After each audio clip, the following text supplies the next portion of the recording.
The following is a presentation of the Mat Talk Podcast Network.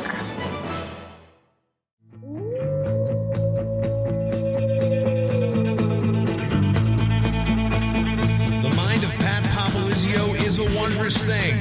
And for you Pack Wrestling fans, you'll get to go inside the mind of the Skip each and every episode here on the Pack Mentality Pop-Ins podcast. Now, here's your host, NC State Director of Athletics Digital Communications, Brian Reinhardt.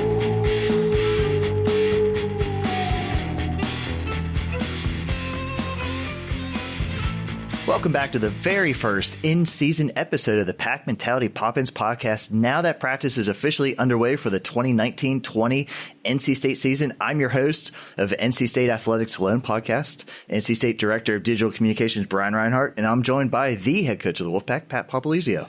Good morning, Brian. Doing all right? Pat, it is the morning. We usually do this in the afternoon. So it's good. Glad you woke up came and in here. Me. Yeah, you came in here. It looks like you got a beautiful haircut there. I do. I trimmed. The wife recommended it. Buzzed it up. Her recommendation was well received, too. Yeah, it's good. But last episode of the podcast, we broke down the upcoming schedule. If you missed that last episode, go back and listen to archives.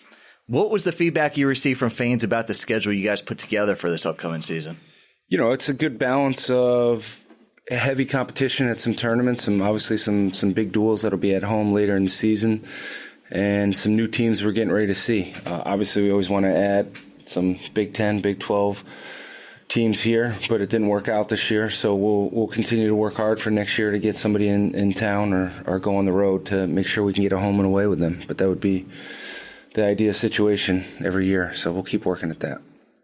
I'm going to take a quick second and hawk some of those season tickets right now. Wolfpack fans can purchase your home tickets to all 5 home duels that are going to be held inside Reynolds Coliseum this year. Just visit gopack.com/buy tickets. And the season's fast approaching. The first home duel is going to be Friday, November 15th against Old Dominion, and that duel is looking better and better on paper as the more preseason rankings coming out. The two teams have a combined 11 ranked wrestlers. Buy your tickets now. gopack.com/buy tickets. Pat, you can upgrade your seat. We can upgrade your seat over there. Yeah. Some nice leather recliners. I mean, it's really going to be a good environment. Yeah. Those seats are really moving. Seeing, duels with popcorn in one hand, and who knows, with the new laws that they passed here, we might see something else in the other hand. A little bit of a tease by you. I know you're working on the that. Wolfie, the toughie there, that looks like it's your style. Can't name certain brands on here, but I know what you're referring to. But. Yeah. And also, one last call to sign up for the longest title of any golf function I've ever heard of, but the annual Wolfpack Wrestling Club Golfing with Wolves Golf Classic. Did you come up with that name, by the way? I might have thrown one of those in there, but I think everybody else jumped in with the 7 other names to that. Golf's in there a couple times, but anyway, the Golf Classic is going to be held Friday, October 25th at the Wildwood Green Golf Club here in Raleigh. You do not have to be a golfer to attend. You can just mingle with the coaches and former wrestlers. But please visit wolfpackwrestlingclub.org to register or to donate to this great alumni event. Pat, how is that event shaping up? It's good. We're over right now where we were last year at this time, this close to the event. We checked the weather. Weather looks like it's going to be solid, 70 degrees in a little overcast, but we're ready to roll with that, and we could use the support as those guys last night, their flights got changed, and we had to rebook them. So that's where this cause comes into effect, to fund these trips when American Airline cancels their flight and we get hit with a $3,000 last-minute flight. So wasn't sure if you were going to call out certain airlines. American Airlines. You can go to Twitter. There was a lot of talk last night, but you mentioned it. You have a few guys. They're going over to Russia to compete in a tournament. Timmy McCall, Lee Davis, Tommy Gant, they're all going to be wrestling. Kevin Jack is going to be going over there to coach.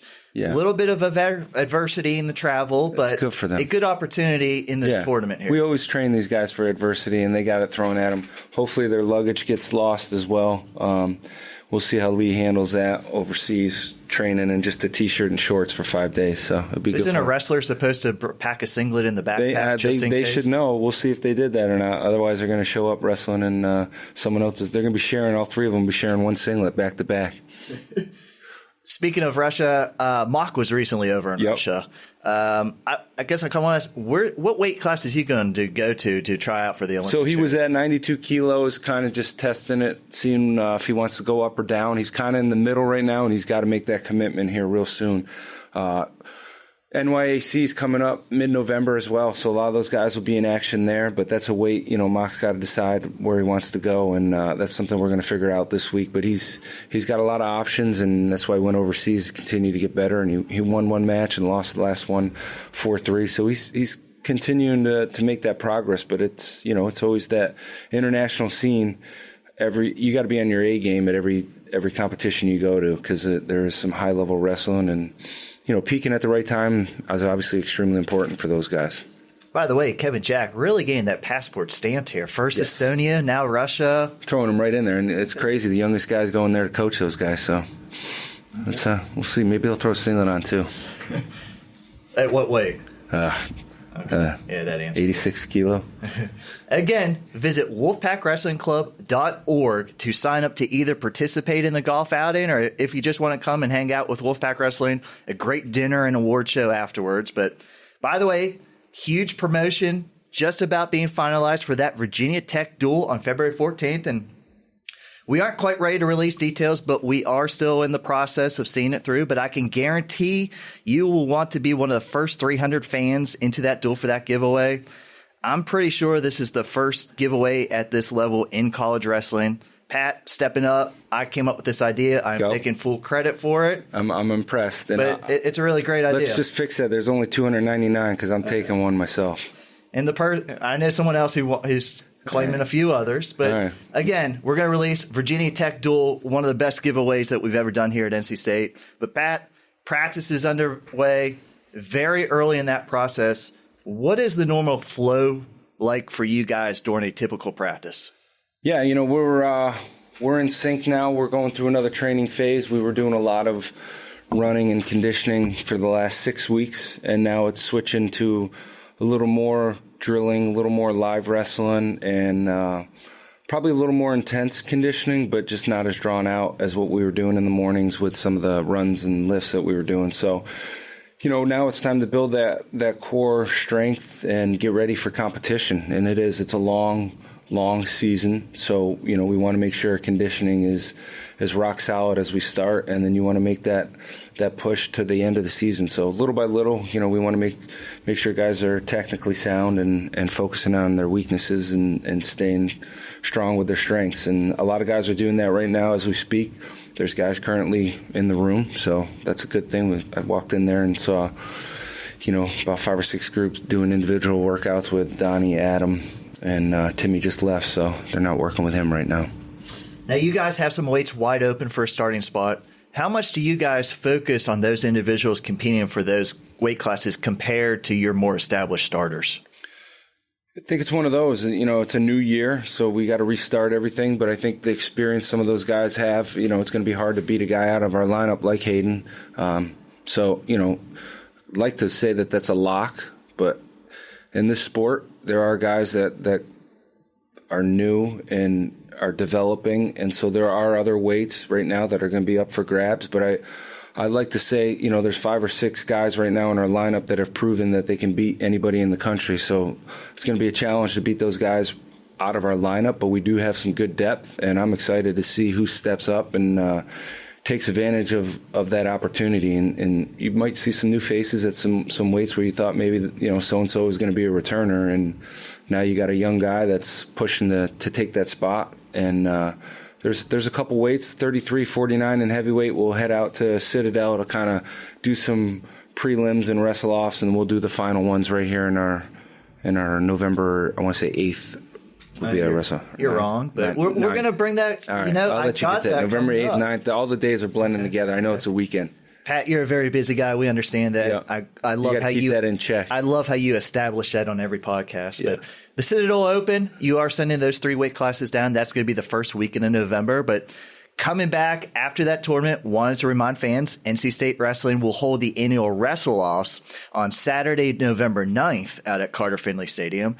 Now, we're still waiting on the football game time for that one, as NC State will host Clemson. But as soon as we find out time and specific locations at the stadium for the Wrestle-Offs, we're going to let our fans know. And you've mentioned it a few times on here, but now with some practices under your belt, how much competition will you have for this year's Wrestle-Offs? It's going to be a lot. Plan on everybody wrestling in there that's, ready to go. So there'll be a lot of weights contested, and you're going to see some really good matches. But probably have definitely 10 matches, and our goal is to get every starter that's going to be wrestling that following week on the mat, because that's going to be our first competition for a lot of guys. Talking about the preseason upcoming campaign, pretty cool stat I came across the other day working on a season preview piece. But over the last 2 years, 6 of your graduating wrestlers have found their ways into college coaching already, including 3 members from last year's senior class. Sean Fowles went out to Cal Poly. Malik McDonald went to Clarion. Justin Oliver, he's now at Buffalo. But your coaching tree continues to grow.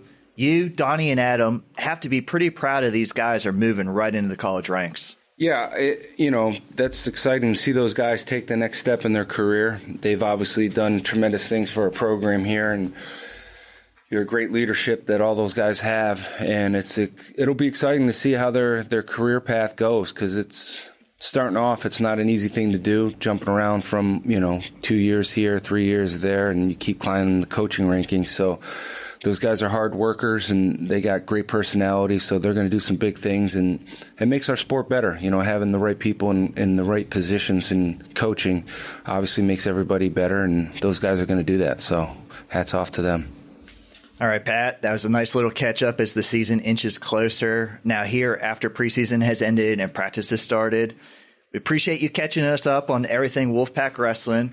We're always very interested in. Here we go. I mean, you're writing notes as we go. Yeah, I'm trying to get you, some information that you Well, I texted you that we're doing this. You could have just texted me this. Well, you throw questions at me, so I'm going to throw them back at you. But anyway, I'm going to let you announce it. The team captains have been named for this year. Yes. Go ahead. Yeah, so we'll talk about that a little bit. But we had the guys voted last week right before we left for fall break.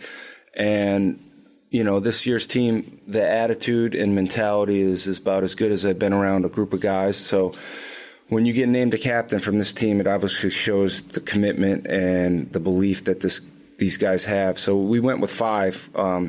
As we did the votes, there were a couple that were straight across the board, and then there were a few that were grouped together. So we figured with having as many guys as we do, we're going to have 5 captains, and they are Hayden, Trent, Tarik, AJ, and Greenin made the board as well. So it's exciting to see those guys and the leadership that they bring, but all are unique in their own way, and will help guide us this year. And that's, when you look at some adversity through the season, these are guys that you're going to rely on heavily to push through some challenging things. No matter what season you're in, there's always going to be some challenges, but these guys are going to have the mentality to take this team to the next level. So that's exciting to see. That is some great news you dropped here on the podcast. Yes, big news. What else you want to talk about? Well, I'm just glad you got your new haircut. Look good. It was bad before, so yeah, it's looking a lot better now. But Pat, that I'm going to cut us off here because I actually caught up with Earl Smith of the Open Mat.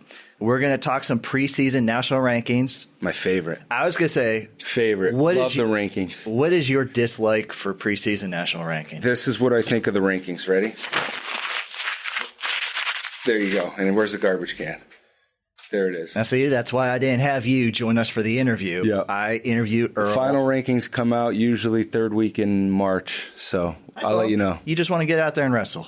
Yeah. Settle it on the mat. I mean, at the end of the day, the rankings it's politics. It's people's favorites. It's people who think they like this school or that guy better, and I don't know. I just don't get caught in that. I know our guys do a good job not getting caught in it, and that's what I love about wrestling is we don't have to worry about them and go out and prove yourself. So, Pat, thanks for joining us. Enjoy the golf outing. Sounds like a great weekend of action, and let's get everybody out for these wrestle-offs November 9th and ODU on November 15th. It's really coming fast here. Yeah, we'll hope to see you at some events. Starting to make this a yearly tradition now on the Pack Mentality Pop-Ins podcast. We're going to be talking preseason NCAA rankings. Now, I'm a stats geek and I enjoy looking at these rankings each week, but Pat hates rankings and he just wants to wrestle. So I told Pat to go get a workout on that Stairmaster, and joining us via Skype, back for a second straight year to break down his preseason rankings, we have Earl Smith of the Open Mat. Earl, thanks for once again for taking the time to give our fans a little perspective on where you see the Wolfpack nationally prior to this season starting. Yeah, thanks for having me on again, Brian. It's always fun to talk NC State wrestling. I think I said last year I live in ACC country, so I try to follow the program pretty closely. Now, I will have to say first, before we get into the preseason rankings, I know this is a wrestling podcast, but we have to talk some baseball first. You are a huge Washington Nationals fan, and we're taping this interview during the NLCS, and I don't want to jinx your squad, so we're not going to say where the series is at. But the Washington Nationals, a huge NC State connection. Do you know what it is? Yes, they're starting shortstop Trey Turner, NC State player. He's one of my favorite Nats. He's a guy that brings a lot of energy to the team. Is super fast, great athlete, pretty much just a good all around player. So I love him, and I do like that NC State connection there. I was going to say, give our fans a little scatter report. Let us know, what type of season has Trey had this year? He was actually, I was at the fourth game of the season. That was Bryce Harper's first game back in DC, and Trey broke his finger on a bunt, and he missed, maybe a month and a half or so. And the team really struggled with him out of the lineup. And he came back probably a little too early. And even, I think right now he still can't hold the bat properly because of the after effects of this broken finger. But as soon as he got back into the lineup, they kind of started to hit their stride. So his numbers aren't, excellent because he missed a bunch of time, but he's been a huge cog in the team. I know you're excited. That area's excited. There's a late game last night, so I appreciate you being up for this interview this morning. So let's roll into some preseason NCAA talk. And I got to start off, how long have you been doing these national rankings for the Open Mat? For the Open Mat, this is my second year of doing collegiate rankings. The year before, I did high school rankings for the Open Mat, and then for almost 10 years before that, I had my own site, d1collegewrestling.net, and I did college rankings there. So probably almost about 10 years total on the college side. And we all know Twitter gives the fans a voice. We call them keyboard warriors. But how many complaints do you get after each time you post these rankings, and any interesting stories? You get your share of a couple of them here and there. I think the high school is worse than the college because, a lot of the high school guys, you can have the top three guys in the country not hit at all through any of the big tournaments, and maybe they all have their claim to the number one spot. But interesting stories. I know. Actually, this year I had a series of emails from one particular guy. He wanted to know why Nick Suriano wasn't in the rankings at number one, at 133.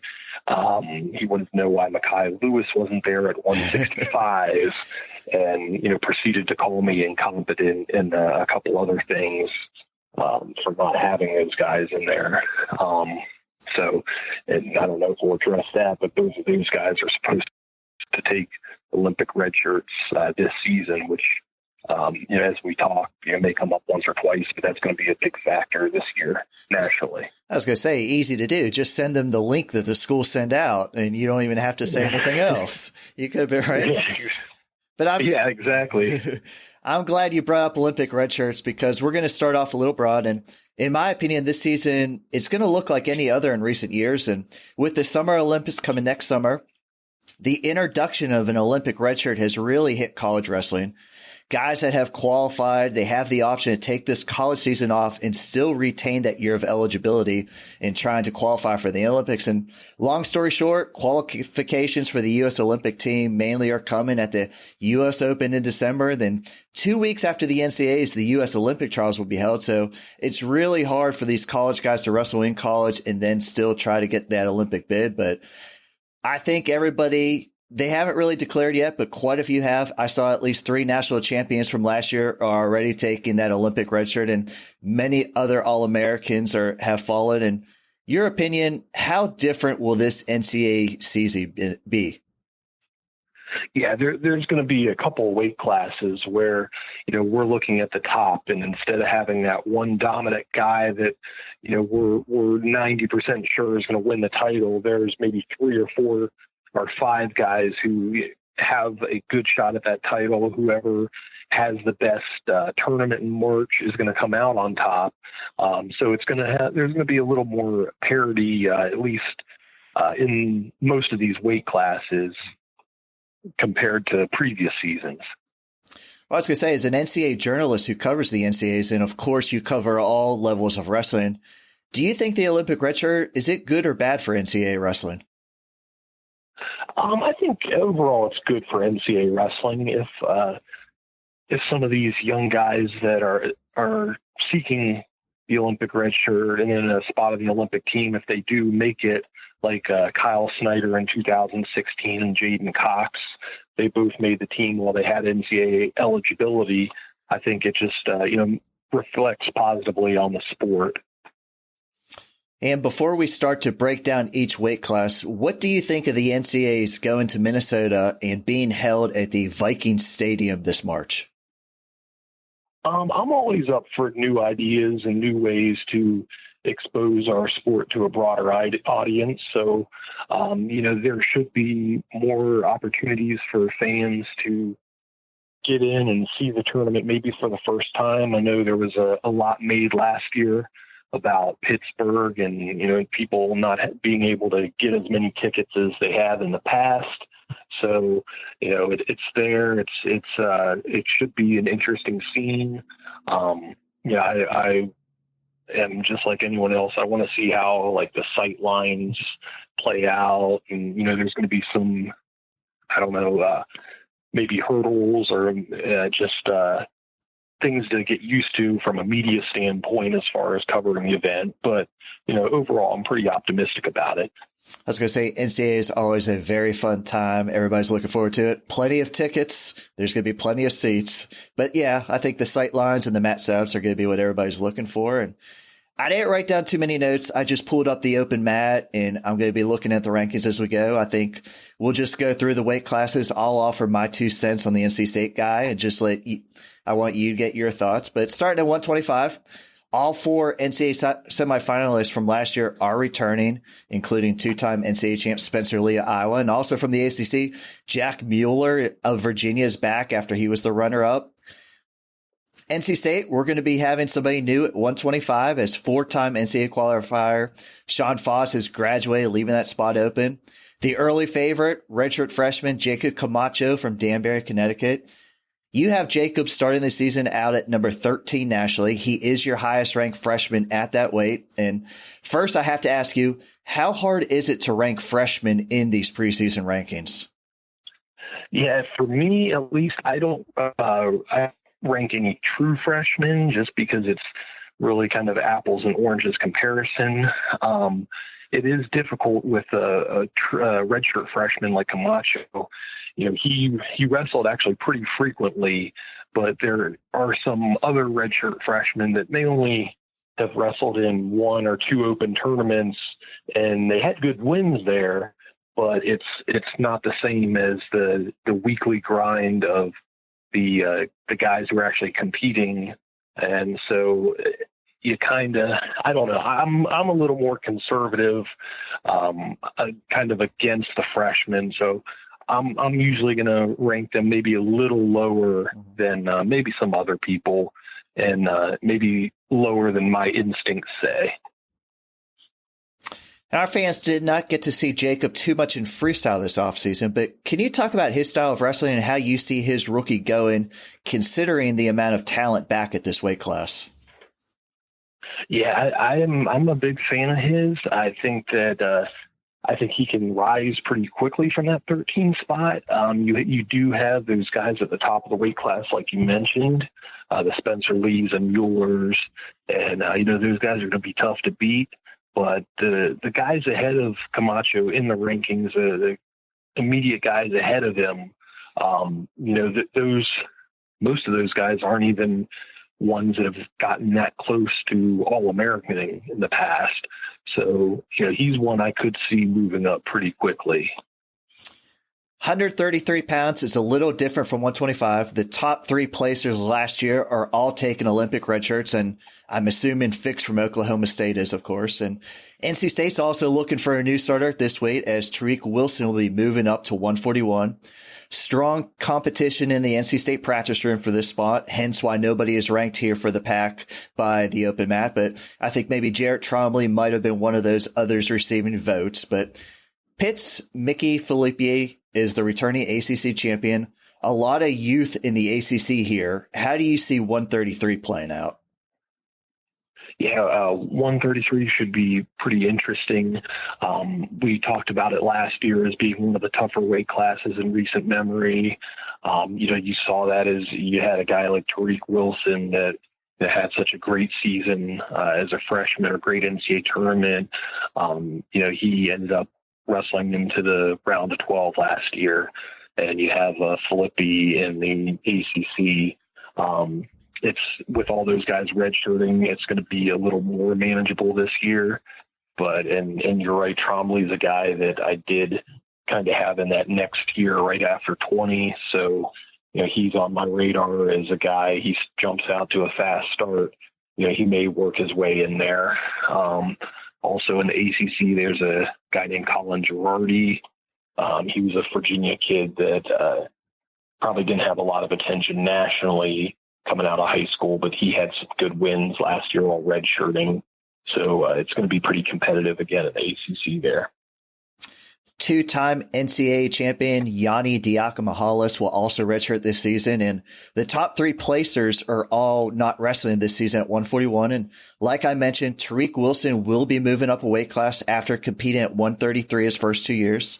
Tarik went third place in 2018 and was one win from All-American last year. New weight for Tarik. What do you think of his chances at this unproven weight class nationally? I like him there. I don't know what's going on, behind closed doors at practice. He seems to me like, tall kid that probably could put on the weight to get up to 141 and it'd not be a problem at all. That's a weight class where, he sits at 11 right now in our preseason rankings, and almost anyone between 1 and 11 right now, I could see if they had a good weekend, coming away with NCAA title. That's one of the weight classes I mentioned where there's not anybody that's going to be head and shoulders above the rest of the weight class. The top kid there, Dom Demas, was a freshman last year, and I think he had 9 losses.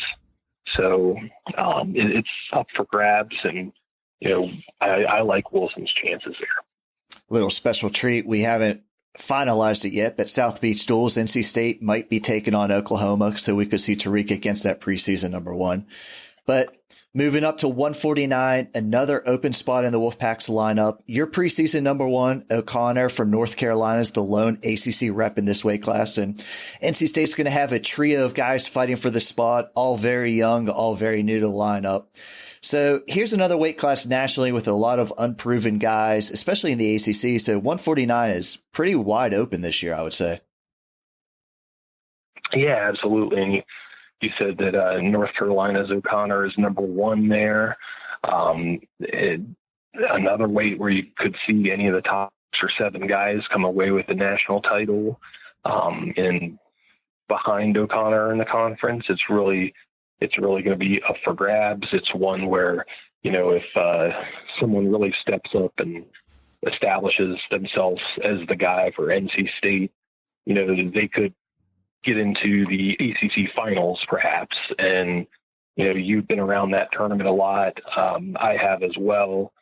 Getting one upset or, one guy you may not have forecasted in the finals, that can always be the difference between first and second place. I think it's safe to say redshirt junior Hayden Hiley, he's going to be the consensus number one at 157 pounds, including by you guys at the open mat. He went second place in 2018 and fourth place last year at the NCAAs. How do you like Hayden's chances for a national championship? I think he has a really good shot at the title. His two biggest contenders are going to come from number 2, Caleb Young from Iowa, number 3, Ryan Deacon from Northwestern. Young's a guy that kind of broke out last year after spending his first couple of years at Iowa at 165 and even 174. Another name that I could see coming into title contention would be junior world champion David Carr, who's currently 15 for Iowa State, but I could see him rising into a contender as well. What about this for an early season matchup? NC State's first duel of the year is against Old Dominion in Reynolds Coliseum, and they have senior Larry Earl ranked number 4 to start the season. This is a number 1 versus number 4 matchup, and surely a lot of eyes are going to be on this duel, including friend of the podcast, Jason Bryant. How do you guys who cover college wrestling like these early season matchups against top ranked guys? Oh, I love it. It's like, when you're watching college football and you have one of these super matchups the first, weekend or two of the season rather than, playing a directional school. So yeah, and from a marketing standpoint, I'm sure it's fun being able to say to your student body and people who aren't hardcore wrestling fans, you say, we got our number 1 guy against the number 4 guy in the country. That's something that casual sports fans understand and is going to be something that gets them in the building. We're going to go back-to-back Bullard brothers for NC State at 165 and 174. 165 is another weight where the national champion, he's taking an Olympic red shirt, and that just happens to be Virginia Tech's Mekhi Lewis. Now, at 165, we still have Vincenzo Joseph in this weight class. He has 2 national titles and NCAA finals appearance. And the Hokies, they have David McFadden going back to 165. But for NC State, you have Thomas Bullard starting out at number 12. He was the ACC runner-up to Lewis and really battled him in that matchup. Can you see Thomas making a run for All-American honors this year? Yeah, absolutely. There's, you mentioned there's, I think, 4 guys at the top of the weight class that are multiple-time All-Americans and a couple other returners as well. But after that, there's a couple spots on the back end of the podium where it's, definitely not determined. Of course, it's not determined now, but you don't have these huge favorites. So, at the 12 spot, if you're looking at it from the NCAA tournament standpoint, that's only upsetting, 1 guy that's ranked ahead of him. Of course, that's easier said than done. And it doesn't always work out that way, the way upsets happen at the NCAA tournament and the way brackets fall. But I don't see why he couldn't. Our other Bullard, Daniel, is ranked number 20 this year. He's up at 174, and only 2 ranked guys here from the ACC. You have UNC's Kane at number 14, and since I'm very NC State biased, and this is our podcast, I should point out Daniel was 2-0 against Kane last year with a major in the duel and a tech fall at the ACCs, but this is a wide open weight in the ACC. How do you see it playing out? Yeah, and Kane was a guy that kind of was one of the last spots at the NCAA tournament and then ended up going on a good run there. So for me, when I do rankings, I kind of put emphasis on NCAA tournament first, finish first, and then kind of work from there with head-to-head matchups. But yeah, there's no reason why Bullard couldn't get his first ACC title. And then, again, as we're looking at kind of after the top couple guys here at 174, it kind of thins out a little bit to, the point where, some guys that haven't gotten onto the podium before could jump up in there. Now, 184 in the ACC might be the complete opposite of 174. It is really loaded, both in the conference and nationally. And I'm not sure, but I don't think Zahid Valencia of Arizona State has said if he's going to redshirt or not. But he won the title at 174 last year, and he's eventually going to move up to 84. And the ACC has Pitt's Bonacorsi at number 7, Virginia Tech's Bolin at number 8. But for the Wolfpack, coming off a redshirt, Trent Hidley checks in at number 12 to start the season. And just like Camacho at 125, Trent is your highest ranked freshman in his weight class. He won silver at the Junior World Championships back in August in freestyle. What is his ceiling here in his first season? Well, I really think that when it's all said and done, he's going to be a guy that's, challenging, for a spot and, say the NCAA semis, or, I could see him finishing very high there. He's been a guy that I've been high on for a while. So yeah, that 12, it looks pretty good for a freshman, but I do think that's conservative for him. And it certainly wouldn't surprise me if he places pretty high on the NCAA podium as a freshman. Going to 197 pounds, another Wolfpack wrestler making a weight change as redshirt junior Nick Greenin will be going up to his third weight class in as many seasons. And he started 10-0 and was ranked number 2 last year at 184. Then he tore his ACL, but still finished out the season. You have Greenin at number 12, second in the ACC behind UVA's Iola at number 9. Assuming he's back to full health here, how do you see Greenin's season playing out here at 197? Yeah, it's really unfortunate how that turned out for him because, I was really impressed with him that first month of the season or so. And, credit to him for, trying to gut it out and, trying to overcome that injury. But, 197 is going to be a funny weight class. There's a lot of guys that are ranked ahead of him that may have been injured last year and missed time or are switching weight classes or redshirted. So there's a lot of guys that really haven't wrestled each other much. So, I think that his style is going to work out well. I think he's probably going to be a little more athletic than most of the guys he faces there. So, again, I could see some good things for him, and it certainly wouldn't surprise me if he got on the podium this year. Heavyweight, again, it's a toss-up for the Wolfpack. 3 guys right now in that practice room are all vying for that spot.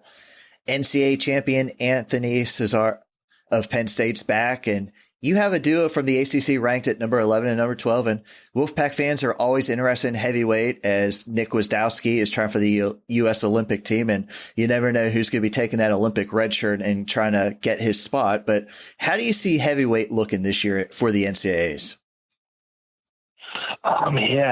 It's pretty interesting. Where I had written an article last year, probably the midpoint of the season, and I called it the beginning of the heavyweight renaissance because most of the contenders there were freshmen, or there are some great incoming freshmen.